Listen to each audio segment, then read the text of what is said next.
ഇന്നത്തെ നമ്മുടെ റെസിപ്പി നല്ല സിമ്പിളായിട്ട് നമുക്ക് തയ്യാറാക്കി എടുക്കാവുന്നതും കഴിക്കാൻ നല്ല ടേസ്റ്റി ആയിട്ടുള്ള ഒരു സ്പെഷ്യൽ സ്നാക്കാണ്. അപ്പോൾ ഇഫ്താറിനൊക്കെ ട്രൈ ചെയ്യാൻ വേണ്ടിയിട്ട് ഏറ്റവും സ്പെഷ്യൽ ആയിട്ടുള്ള ഒരു പലഹാരമാണെന്ന് തന്നെ പറയാം. അപ്പോൾ ഉണ്ടാക്കി നോക്കിയാൽ നിങ്ങൾക്ക് എന്തായാലും ഇഷ്ടമാവും. നെക്സ്റ്റ് ടൈം നമുക്ക് ഉണ്ടാക്കിയെടുക്കണം എന്ന് തോന്നുന്ന നല്ലൊരു അടിപൊളി സ്നാക്ക് തന്നെയാണ്. അപ്പോൾ ഇന്നത്തെ റെസിപ്പി നിങ്ങൾക്ക് ഇഷ്ടപ്പെടുവാണെങ്കിൽ ലൈക്ക് ചെയ്യാനും ചാനലിൽ നിന്ന് ആരെങ്കിലും പുതിയതായിട്ട് കാണുവാണെങ്കിൽ സബ്സ്ക്രൈബ് ചെയ്യാനും മറക്കല്ലേ. അപ്പോൾ വളരെ പെട്ടെന്ന് തന്നെ ഇതെങ്ങനെയാണ് വീട്ടിൽ തയ്യാറാക്കി എടുക്കുന്നതെന്നുള്ളത് നോക്കാം. ആദ്യമേ തന്നെ ഇതിലോട്ടുള്ള മാവ് ഒന്ന് കുഴച്ചെടുക്കണം. അപ്പോൾ ഒരു ബൗളിനകത്തോട്ട് 1/2 കപ്പ് അളവിൽ മൈദയാണ് ഇട്ട് കൊടുക്കുന്നത്. ഇതിലോട്ടേക്ക് ആവശ്യത്തിനുള്ള ഉപ്പ് ചേർത്ത് കൊടുക്കാം.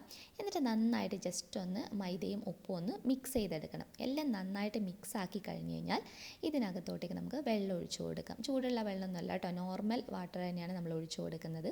വളരെ കുറഞ്ഞൊരളവിൽ മാത്രം ഒഴിച്ചു കൊടുത്തിട്ട് സാധാരണ നമ്മൾ ചപ്പാത്തിക്ക് എങ്ങനെയാണോ കുഴച്ചെടുക്കുന്നത് അതുപോലെ ഒന്ന് കുഴച്ചെടുത്താൽ മതി. അപ്പോൾ ഒന്ന് കുഴഞ്ഞ് വരുന്ന സമയത്ത് ഇതിലോട്ട് ഒരു 2 ടീസ്പൂൺ അളവിൽ എണ്ണ ഒഴിച്ചു കൊടുക്കാം. ഞാനിവിടെ സൺഫ്ലവർ ഓയിലാണ് ഒഴിച്ചു കൊടുത്തിട്ടുള്ളത്. എന്നിട്ട് നന്നായിട്ട് നല്ല സോഫ്റ്റായി വരുന്ന രീതിയിൽ ഒന്ന് കുഴച്ചെടുത്താൽ മതിയാകും. അപ്പോൾ മാവ് ഞാൻ നല്ലതുപോലെ കുഴച്ചെടുത്ത് ഇവിടെ റെഡിയാക്കി വെച്ചിട്ടുണ്ട്. ഇനി നമുക്ക് ഇതിനകത്തോട്ടുള്ള ഫില്ലിങ്സ് ചെയ്തെടുക്കാം. ഇപ്പോൾ ഇത് അടച്ച് വെച്ചിട്ട് അങ്ങോട്ടൊന്ന് മാറ്റി വെക്കാം. അപ്പോൾ ഫില്ലിങ്സ് റെഡിയാക്കി എടുക്കുന്നതിനായിട്ട് നിങ്ങൾക്ക് ചിക്കനോ ബീഫോ മുട്ടയോ ഏത് വേണമെങ്കിലും ഉപയോഗിക്കാം. ഞാനിവിടെ ചിക്കനാണ് എടുത്തിട്ടുള്ളത്. 2 ചെറിയ പീസ് ചിക്കൻ മാത്രമേ എടുത്തിട്ടുണ്ടായിരുന്നുള്ളൂ. നന്നായി കഴുകി വൃത്തിയാക്കിയതിന് ശേഷം അതിലോട്ടേക്ക് കുറച്ച് മഞ്ഞൾപ്പൊടിയും ഉപ്പും ഒരിത്തിരി വെള്ളം ഒഴിച്ച് നല്ലതുപോലെ വേവിച്ചെടുത്തിട്ടുള്ളതാണ്. വേവിച്ചെടുത്തതിന് ശേഷം അതിനകത്ത് ജസ്റ്റ് എല്ലൊക്കെയുള്ള ചിക്കനോടുകൂടിയാണ് നിങ്ങൾ ഉപയോഗിച്ചിട്ടുള്ളതെങ്കിൽ അതൊന്ന് ജസ്റ്റ് ഇങ്ങനെ പിച്ചി എടുത്തിട്ട് ഒരു ബൗളിനകത്തോട്ടേക്ക് ഇട്ട് കൊടുക്കുക. അപ്പോൾ ഇതാണ് നമ്മൾ ഫില്ലിങ്സിന് വേണ്ടിയിട്ട് ഉപയോഗിക്കുന്നത്. അടുത്തതായിട്ട് ഒരു പാൻ വെച്ച് അതൊന്ന് ചൂടായി വരുമ്പോൾ അതിലോട്ട് 1 ടേബിൾ സ്പൂൺ അളവിൽ എണ്ണ ഒഴിച്ചു കൊടുക്കാം. ഞാനിവിടെ വെളിച്ചെണ്ണയിലാണ് ചെയ്യുന്നത്. അപ്പോൾ അത് ഓരോരുത്തരുടെ ഇഷ്ടത്തിനനുസരിച്ചിട്ട് മാറ്റാവുന്നതാണ് കേട്ടോ. അടുത്തതായിട്ട് ഇതിലോട്ട് ഇഞ്ചി, വെളുത്തുള്ളി, പച്ചമുളക് ഇത് 3 കൂടി ചതച്ചെടുത്തിട്ടുള്ളതാണ്. ഏകദേശം ഒരു 2 ടീസ്പൂണോളം വരും. ചെറിയൊരു കഷ്ണം ഇഞ്ചിയും ഒരു വലിയ അല്ലി വെളുത്തുള്ളിയും ഒരു 2 പച്ചമുളകുമാണ് എടുത്തിട്ടുള്ളത്. കൂട്ടത്തിൽ നമുക്ക് ഒരു തണ്ട് കറിവേപ്പില കൂടി ഇട്ട് കൊടുക്കാം. ഇനി ഇതിൻ്റെയൊക്കെ ആ ഒരു പച്ചമണം മാറി വരുന്ന രീതിയിൽ എണ്ണയിലിട്ട് ചെറുതായിട്ടൊന്ന് മൂപ്പിച്ചെടുക്കണം. അതിനുശേഷം ഇതിലോട്ട് നമുക്ക് സവാള ചേർക്കാം. ഞാനിവിടെ മീഡിയം സൈസായിട്ടുള്ള ഒരു സവാളയാണ് എടുത്തിട്ടുള്ളത്. സവാള വഴറ്റുന്ന സമയത്ത് ഒരിത്തിരി ഉപ്പ് കൂടി ഇട്ട് കൊടുക്കാം. ഉപ്പിൻ്റെ അളവ് കൂടിപ്പോകാതിരിക്കാൻ ശ്രദ്ധിക്കണം. കാരണം നമ്മൾ ചിക്കൻ വേവിക്കുന്നതിനകത്തും ഉപ്പ് ഇട്ടിട്ടുണ്ടായിരുന്നു കേട്ടോ. അപ്പോൾ സവാള നല്ലതുപോലെ വഴണ്ട് കുറച്ചൊന്ന് സോഫ്റ്റ് ആയി കഴിഞ്ഞ് കഴിഞ്ഞാൽ അടുത്തതായിട്ട് നമുക്ക് ഇതിനകത്തോട്ടേക്ക് പിന്നീട് പൊടികൾ ഓരോന്നായിട്ട് ചേർത്ത് കൊടുക്കാവുന്നതാണ്.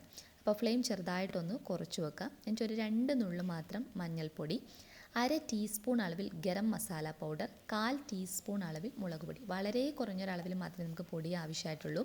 അതുപോലെ മല്ലിപ്പൊടി ഒന്നും ചേർത്ത് കൊടുക്കരുത്. അതുപോലെ നമ്മൾ ഇതിനകത്ത് തക്കാളി ഉപയോഗിക്കുന്നില്ല. ജസ്റ്റ് മഞ്ഞൾപ്പൊടി അതുപോലെ ഗരം മസാല പൗഡറും ഇട്ട് കൊടുത്താൽ തന്നെ ധാരാളമാണ്. അപ്പോൾ നന്നായിട്ട് മിക്സ് ചെയ്ത് കഴിഞ്ഞാൽ ഇതിനകത്തോട്ടേക്ക് നമ്മൾ നേരത്തെ വേവിച്ച് മാറ്റി വെച്ചിരിക്കുന്ന ചിക്കൻ ചേർക്കാം. ചിക്കൻ ചേർക്കുന്ന സമയത്ത് നിങ്ങൾക്ക് വേണമെങ്കിൽ മാത്രം ഒരിത്തിരി എണ്ണ നനച്ചു കൊടുക്കാവുന്നതാണ്. ഞാനിവിടെ എണ്ണ ഒഴിച്ചു കൊടുത്തിട്ടില്ല. വേണമെങ്കിൽ നിങ്ങൾക്ക് കുറച്ച് എണ്ണ നനച്ചു കൊടുക്കാം. നന്നായിട്ട് മസാലയായിട്ട് മിക്സ് ചെയ്യാം. അതിൻ്റെ കൂട്ടത്തിൽ തന്നെ നിങ്ങൾക്ക് ചിക്കൻ ചേർത്ത് കഴിഞ്ഞാൽ 1/2 ടീസ്പൂൺ അളവിൽ കുരുമുളക് പൊടി ഇട്ട് കൊടുക്കാം. ഇനി ഇതിന് നല്ല ടേസ്റ്റ് കൊടുക്കുന്നതിന് 1/2 ടീസ്പൂൺ അളവിൽ ചില്ലി സോസും 1/2 ടീസ്പൂൺ അളവിൽ ടൊമാറ്റോ സോസുമാണ് ഒഴിച്ചു കൊടുക്കുന്നത്. ഇതുകൂടി കൊടുക്കുമ്പോഴാണ് ഈ മസാലയ്ക്ക് ഏറ്റവും നല്ലൊരു ഫ്ലേവർ കിട്ടുന്നത്. അപ്പോൾ സോസൊക്കെ ചേർത്ത് കഴിഞ്ഞാൽ ജസ്റ്റ് ഒരു 2 മിനിറ്റെങ്കിലും നമ്മളിതിനെ നന്നായിട്ടൊന്ന് മിക്സ് ചെയ്ത് കൊടുക്കണം. അപ്പോൾ ചിക്കൻ ചെറുതായിട്ടൊന്ന് മൊരിഞ്ഞ് വരുന്നത് പോലെ ഉണ്ടാകും. ചെറിയൊരു കളർ ചേഞ്ച് ആ ഒരു പാകത്തിന് വേണം നമ്മൾ തയ്യാറാക്കിയെടുക്കാൻ. ഒത്തിരി സമയം കുക്ക് ചെയ്യേണ്ട ആവശ്യമില്ല. ഇപ്പോൾ ഫില്ലിങ്സ് ഇവിടെ റെഡി ആയിട്ടുണ്ട്. ഫ്ലെയിം ഓഫ് ചെയ്ത് ഒരു പാത്രത്തിനകത്തോട്ടേക്ക് മാറ്റാം. അടുത്തതായിട്ട് നമ്മൾ നേരത്തെ കുഴച്ച് വെച്ചിരിക്കുന്ന മാവ് ഞാനിപ്പോൾ ഇതുപോലെ 4 എണ്ണമായിട്ട് നമ്മൾ ചപ്പാത്തിക്കൊക്കെ ചെറിയ ഉരുളകളാക്കി റെഡിയാക്കി എടുക്കുന്നത് പോലെ ഈ 1/2 കപ്പ് മൈദയിൽ നിന്ന് നമുക്കിതുപോലെ 4 എണ്ണമാണ് തയ്യാറാക്കിയെടുക്കാൻ വേണ്ടി കഴിയുക. ഇനി ഇത് ഓരോന്നും നമ്മൾ പരത്തിയെടുക്കുന്നത് സാധാരണ ചപ്പാത്തിക്ക് പരത്തിയെടുക്കുന്നത് പോലെ തന്നെയാണ്. പക്ഷേ നന്നായിട്ട് കനം കുറഞ്ഞിട്ട് എത്രത്തോളം വലിയ ഷീറ്റായിട്ട് നിങ്ങൾക്ക് പരത്തിയെടുക്കാൻ കഴിയും അത്രയും കനം കുറഞ്ഞ് പരത്തുവാണെങ്കിൽ അത്രയും നന്നായി മുരിഞ്ഞ് നല്ല രീതിയിൽ നമുക്കിത് തയ്യാറാക്കിയെടുക്കാൻ കഴിയും. ഇതിപ്പോൾ ഞാൻ നല്ലതുപോലെ പരത്തി റെഡിയാക്കി എടുത്തിട്ടുള്ളതാണ്. ഇനി ഇതിനകത്തോട്ടേക്ക് കുറച്ച് ഉരുക്കിയ ബട്ടറാണ് ഒഴിച്ചു കൊടുക്കുന്നത്. ഒരു 2 ടീസ്പൂണോളം ബട്ടർ ഒഴിച്ചു കൊടുത്തിട്ട് കൈകൊണ്ട് തന്നെ മുഴുവൻ ഷീറ്റിൻ്റെ എല്ലാ സൈഡിലും വരുന്ന രീതിയിൽ ഒന്ന് നനച്ചു കൊടുത്താൽ മതി. ഇനി നിങ്ങളുടെ കയ്യിൽ ബട്ടർ ഇല്ല എന്നാണെങ്കിൽ നിങ്ങൾക്ക് അതിന് പകരം നെയ്യ് ഉപയോഗിക്കാം. നെയ്യ് ഉപയോഗിച്ചും ചെയ്യാം. അതിപ്പോൾ ഓരോരുത്തരുടെയും ടേസ്റ്റിനനുസരിച്ച് മാറ്റാം കേട്ടോ. നെയ്യുടെ ഫ്ലേവർ ഇഷ്ടമുള്ളവർക്ക് നെയ്യ് ഉപയോഗിക്കാം. എന്നിട്ട് ഇതിൻ്റെ ഒരു സെൻറ്ററിനായിട്ട് ഒരു ജസ്റ്റ് ഒന്ന് ഞാൻ കത്തി വെച്ച് ഒന്ന് മുറിച്ച് കൊടുത്തിട്ടുണ്ട്. ആ മുറിച്ച് കൊടുത്തതിന് ശേഷമാണ് നമ്മൾ പിന്നെ ഫില്ലിങ്സ് വെച്ച് കൊടുക്കുന്നത്. പിന്നെ ഒത്തിരി ഓവറായിട്ട് നമ്മൾ ഫില്ലിങ്സ് വെച്ച് കൊടുക്കേണ്ട ആവശ്യമില്ല. ഇതൊന്ന് മൊരിഞ്ഞ് നല്ല ക്രിസ്പി ആയിട്ട് വരുമ്പോൾ കുറഞ്ഞ ഫില്ലിങ്സിൽ തന്നെ ഇത് കഴിക്കാൻ ഭയങ്കര ടേസ്റ്റിയാണ്. അപ്പോൾ ഒത്തിരി ഹെവി ആയിട്ട് വെച്ച് കൊടുക്കേണ്ട ആവശ്യമില്ല. അത്യാവശ്യം ഈ രീതിയിൽ ഫില്ലിങ്സ് വെച്ച് കൊടുത്തിട്ട് ഇതുപോലെ നമ്മൾ മടക്കി കൊടുക്കണം ഒരു സൈഡിൽ നിന്ന്. അപ്പോൾ നിങ്ങൾ എത്രയാണോ ഫില്ലിങ്സ് റെഡിയാക്കി എടുത്തിട്ടുള്ളത്, അതുപോലെ എത്ര ബോൾസ് ആയിട്ടാണ് മാവ് റെഡിയാക്കി എടുത്തിട്ടുള്ളത്, അതിനനുസരിച്ച് ഫില്ലിങ്സ് നേരത്തെ ഒന്ന് ഡിവൈഡ് ചെയ്ത് വെച്ചാൽ മതി. അപ്പോൾ കറക്റ്റായിട്ട് എല്ലാത്തിനകത്തും ഒരുപോലെ നമുക്ക് ഇട്ട് കൊടുക്കാൻ വേണ്ടി കഴിയും. അപ്പോൾ ഓരോന്നും നമ്മളിങ്ങനെ മടക്കി മടക്കി ഒട്ടിച്ചു കൊടുക്കാം. വളരെ സിമ്പിളായിട്ട് നമുക്കിത് ഫോൾഡ് ചെയ്തെടുക്കാൻ വേണ്ടിയിട്ട് കഴിയും. അപ്പോൾ കണ്ടോ, ജസ്റ്റ് ഒന്ന് സെൻറ്ററിൽ മുറിച്ചിട്ട് 4 സൈഡിലോട്ടേക്ക് ഇങ്ങനെ മടക്കി മടക്കി കൊടുത്താൽ മതിയാകും. ഇതിൻ്റെ എല്ലാ മുകൾ ഭാഗത്തൊക്കെ നന്നായിട്ട് ഒട്ടിച്ചു കൊടുക്കാം, ഫില്ലിങ്സ് ഒന്നും താഴെ വീണ് പോകാതിരിക്കാൻ വേണ്ടിയിട്ട്. എന്നിട്ട് ഇതിൻ്റെ ഏറ്റവും താഴെ ഭാഗത്ത് ഇതുപോലെ നമ്മൾ ഒന്ന് മടക്കി കൊടുത്താൽ മതിയാകും. ജസ്റ്റ് ഒന്ന് കണ്ടില്ലേ, ഇതുപോലെ ഒന്ന് പ്രസ് ചെയ്തിട്ട് ഒന്ന് മടക്കി കൊടുത്താൽ മതിയാകും കേട്ടോ. അപ്പോൾ ഈ ഒരു രീതിയിൽ തന്നെ അപ്പോൾ ആദ്യത്തേത് നമ്മൾ തയ്യാറാക്കി എടുത്തിട്ടുണ്ട്. ഇതേ രീതിയിൽ തന്നെ ബാക്കിയുള്ള 3 കൂടി നമുക്കൊന്ന് ചെയ്തെടുക്കണം. അപ്പോൾ നല്ല സിമ്പിളായിട്ട് തയ്യാറാക്കിയെടുക്കാം. കണ്ടോ, 4 ഇവിടെ റെഡി ആയിട്ടുണ്ട്. ഇനി നമ്മളിതൊന്ന് ഫ്രൈ ചെയ്തെടുക്കുകയാണ് വേണ്ടത്.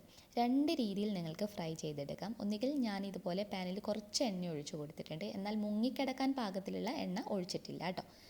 അപ്പോൾ ഇതല്ലെങ്കിൽ ജസ്റ്റ് 1 ടേബിൾ സ്പൂണോ 1.5 ടേബിൾ സ്പൂണോ മാത്രം എണ്ണ ഒഴിച്ച് കൊടുത്തിട്ട്, അതായത് അധികം എണ്ണ വേണ്ടാന്നുള്ളവർക്കാണെങ്കിൽ 1 ടേബിൾ സ്പൂണോ 2 ടേബിൾ സ്പൂണോ മാത്രം എണ്ണ ഒഴിച്ച് കൊടുത്തിട്ട് തിരിച്ചും മറിച്ചും ഇട്ടിട്ട് മൊരിയിച്ചെടുക്കാവുന്നതാണ്. ഞാനിപ്പോൾ അത്യാവശ്യം ഒരു 1/4 കപ്പോളം വരുന്ന രീതിയിൽ തന്നെ എണ്ണ ഒഴിച്ചിട്ടുണ്ട്. എന്നാൽ ഒത്തിരി മുങ്ങിക്കിടക്കുന്ന പാകത്തിൽ ഒഴിച്ചിട്ടുമില്ല. അപ്പോൾ അത് ഓരോരുത്തരുടെ ഇഷ്ടത്തിനനുസരിച്ചിട്ട്, എണ്ണ വേണ്ടാത്തവർക്ക് അതിനനുസരിച്ച് റെഡിയാക്കിയെടുക്കാം. പെട്ടെന്ന് നല്ലതുപോലെ മൊരിഞ്ഞ് വരും. തിരിച്ചും മറിച്ചും ഇട്ട് കൊടുക്കുക.